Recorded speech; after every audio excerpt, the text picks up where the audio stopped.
हाय, मैं हूं नीरज सूद और आप देख रहे हैं newsport.com।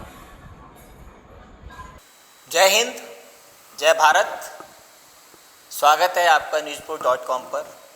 मेरी आवाज़ सुनो।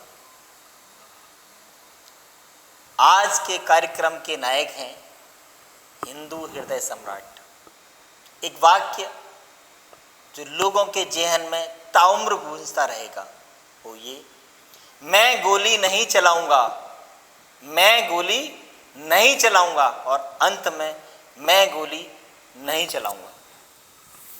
जी हाँ, उत्तर प्रदेश के पूर्व मुख्यमंत्री कल्याण सिंह, जिनका स्वर्गवास अभी कुछ ही दिन पहले हुआ है। सच है, इतनी ताकत किसी में नहीं होती कि वो अपनी सरकार को कुर्बान कर दे। एक सवाल आपसे, आपने अब तक ऐसे कितने मुख्यमंत्रियों को देखा है जिन्होंने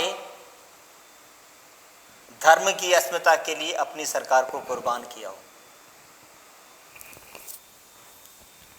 तो ये प्रश्न अपने आप में जेहन में गूंजता है कि जहर किसने पिया और अमृत किसके खाते में गया। सवाल और जवाब दोनों आपके खाते में। हम तो सिर्फ अपनी बात कहने का प्रयास करेंगे। जब ढांचा टूट रहा था बाबरी मस्जिद का, तब कल्याण सिंह 5 कालिदास मार्ग मुख्यमंत्री आवास की छत पर आराम से जाड़े की धूप सेक रहे थे। और अगर उस वक्त कल्याण सिंह नहीं होते तो आज राम मंदिर का भूमि पूजन नहीं हो रहा होता।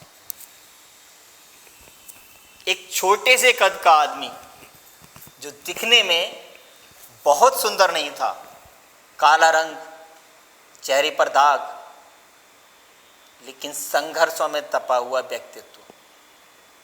ऐसा व्यक्तित्व कि जहां वो पहुंच जाए तो वहां बड़े से बड़ा नेता छोटा हो जाए। व्यक्तित्व की ऐसी धमक कि बड़े से बड़े किरदार बौने दिखने लगे। ऐसे थे कल्याण सिंह। कल्याण सिंह ऐसे इसलिए थे क्योंकि उनकी कथनी और करनी में कोई फर्क नहीं था। उनके दिल और दिमाग में कोई अंतर नहीं था। उनकी जिंदगी का सबसे बड़ा उसूल था भगवान राम की भक्ति। भगवान राम के प्रति समर्पण को लेकर उन्होंने कभी किसी से कोई समझौता नहीं किया।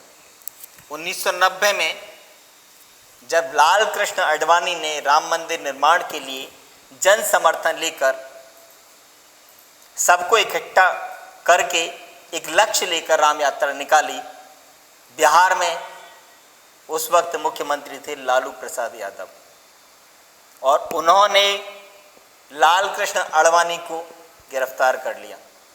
उसके बाद राम रथ यात्रा को भारी मात्रा में जन समर्थन मिल गया और उत्तर प्रदेश में पहली बार भारतीय जनता पार्टी की सरकार चुन ली गई और जिसके मुख्यमंत्री कल्याण सिंह चुने गए।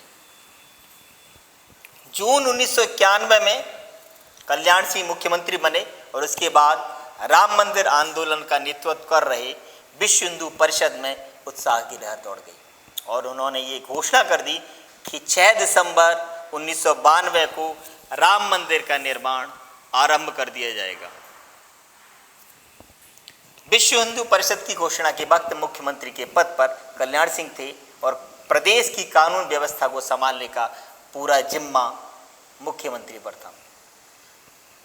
बीएचपी की घोषणा के बाद तत्कालीन उस वक्त के प्रधानमंत्री पीवी नरसिम्हा राव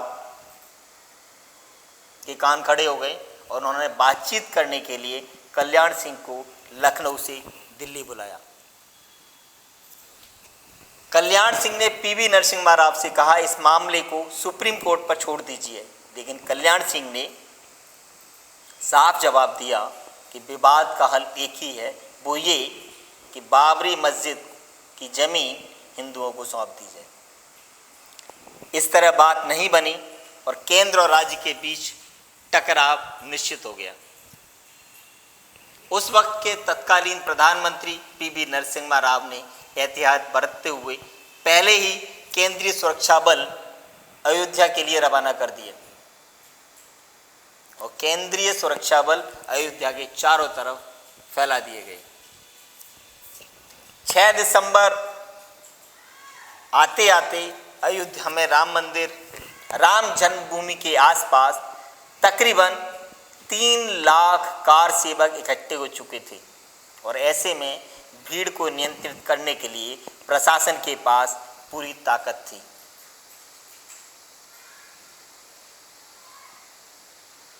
कि वो कार सेवकों पर गोली चलवा सकती थी और इससे पहले जो सरकार थी उसके मुखिया मुलायम सिंह यादव थे और मुलायम सिंह यादव ने उन कार सेवकों पर गोली चलवा दी थी।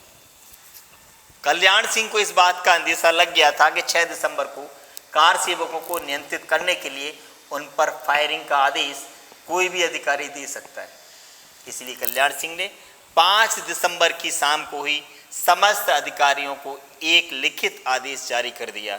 वो ये था कि कोई भी कार सेवकों पर गोली नहीं चलाएगा और ये फैसला लेना संवैधानिक पद पर बैठे हुए किसी व्यक्ति के लिए आसान नहीं था। कल्याण सिंह इस बात को जानते थे कि वो जो फैसला ले रहे हैं और अगर अयोध्या में कुछ हो जाता है तो इससे उनकी कुर्सी चली जाएगी, सारी दुनिया उन पर आरोप लगाएगी। ये कहा जाएगा कि कल्याण सिंह एक अराजक मुख्यमंत्री हैं। ये आरोप ही मंदिर आंदोलन का वो विष था, वो जहर था जिसे भारतीय राजनीति के पुरोधा और हिंदू हृदय सम्राट पूर्व मुख्यमंत्री कल्याण सिंह ने अमृत मानकर पी लिया। आखिर वही हुआ। 6 दिसंबर 1992 को दोपहर 11:30 बजे कार सेवक ढांचे को तोड़ने लगे। कल्याण सिंह को पल पल की खबर मिल रही थी, लेकिन वो आराम से अपने मुख्यमंत्री आवास पर जाड़े की धूप सेक रहे थे और उसी वक्त दिल्ली से फोन घनघनाने शुरू हो गए। लेकिन कल्याण सिंह ने राम भक्ति को प्राथमिकता दी और किसी की कोई बात नहीं सुनी। केंद्र से उस वक्त के गृह मंत्री चौहान का फोन आया। उन्होंने कहा कि कल्याण जी, मैंने ये सुना है कि कार सेवक ढांचे पर चढ़ गए हैं। तो कल्याण सिंह ने जवाब दिया कि मेरे पास इससे आगे की खबर है और वो ये कि कार सेवकों ने ढांचे को तोड़ना शुरू कर दिया है। लेकिन ये जान लो, मैं गोली नहीं चलाऊंगा, मैं गोली नहीं चलाऊंगा। और आखिरी लाइन अगर आप सुनना चाहते तो सुन लीजिएगा, मैं गोली नहीं चलाऊंगा। कल्याण सिंह के पूरे व्यक्तित्व और महानता का दर्शन सिर्फ इसी एक लाइन से हो जाता है कि मैं गोली नहीं चलाऊंगा, मैं गोली नहीं चलाऊंगा, मैं गोली नहीं चलाऊंगा। ढांचा टूट रहा था और केंद्रीय सुरक्षा बल विवादित स्थल पर आने की कोशिश कर रहे थे, लेकिन कल्याण सिंह ने ऐसी व्यवस्था कर दी कि केंद्रीय सुरक्षा बल भी ढांचे तक नहीं पहुंच सके और आखिरकार ढांचा टूट गया। वो कलंक, वो जबरदस्त किया गया अत्याचार, बलात्कार का प्रतीक हटा दिया गया और चारों तरफ हर्ष की लहर फैल गई।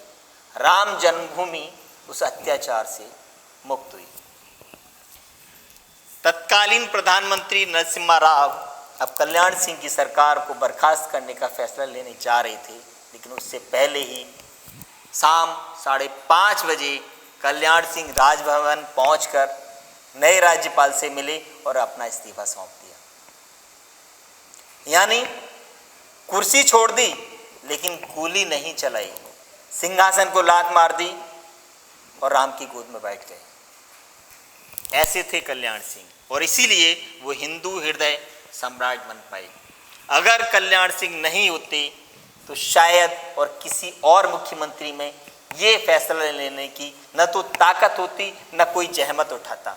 कल्याण सिंह ने इसलिए गोली न चलाने का आदेश दिया ताकि कल को कोई अफसरों को जिम्मेदार न ठहराए। कल्याण सिंह ने कहा कि सारी जिम्मेदारी मेरी है, जो करना है मेरे साथ करो, सजा मुझे दो। और अगर कल्याण सिंह नहीं होते तो बाबरी मस्जिद नहीं टूटती, अगर बाबरी की दीवारें नहीं गिरती तो पुरातात्विक सर्वेक्षण भी नहीं होता, बाबरी की दीवार के नीचे मौजूद राम मंदिर की दीवारें नहीं मिलती और कोर्ट में ये साबित नहीं हो पाता यही राम जन्मभूमि है। और इस कलंक को मिटाने का जो शुभ कार्य किया उसका श्रेय सिर्फ और सिर्फ स्वर्गीय कल्याण सिंह को जाता है। 6 दिसंबर कल्याण सिंह के राजनीतिक कैरियर को काल सर्प की तरह डस गया, लेकिन कल्याण सिंह का यश चारों दिशाओं में फैल गया। सबसे जरूरी बात, अगर कल्याण सिंह ने गोली चलवा दी होती तो भारतीय जनता पार्टी और समाजवादी पार्टी में कोई फर्क नहीं रह जाता और आज प्रधानमंत्री मोदी नहीं होते। और इसलिए सत्य है कि जहर किसने पिया और अमृत किसने पिया, ये साबित करने की आवश्यकता नहीं है कि जहर किसके खाते में गया और अमृत किसके खाते में गया। और हम आज उस पुण्य आत्मा को, जिसकी वजह से राम मंदिर है, राम मंदिर की नींव के पहले पत्थर स्वर्गीय श्री कल्याण सिंह को हम अपनी भावनाओं से श्रद्धांजलि अर्पित करते हैं। वो जहाँ भी हों, जैसे भी हों, राम भक्ति में मग्न रहें। जय हिंद, जय भारत। उम्मीद करते हैं आज का कार्यक्रम आपको पसंद आएगा। हमें अवश्य लिखें 7677677575 newsport@gmail.com। धन्यवाद। जय हिंद, जय भारत। नमस्कार दोस्तों, मैं हूं मुकेश ऋषि और आप इस वक्त मुझे देख रहे हैं newsport.com पे। देखते रहिए। All the best.